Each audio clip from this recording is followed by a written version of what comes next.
In Langflow, it's quite easy to understand and monitor what's happening at different parts of the flow. For example, one could run the flow and see the output of this block, or we can run this block by itself and then freeze the output and see what's happening. So for example, I ran the whole flow and I can click this icon here, and then I can inspect exactly what was the provided output. So in this case, I can see that the text is available. It tells me the role, session ID, and some additional data. So going on to the next block, for prompt, we asked for the LLM to speak as a pirate, and we said we want the user input in these parentheses. You might be curious as how the output of this is going to look like, especially in cases where you have multiple inputs to the block.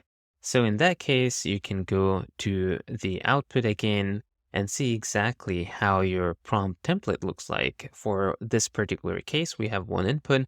If we have 5 other input, then we can see all of those. If there is a context provided, we can see that as well. It's helpful to see exactly what we're passing to the LLM.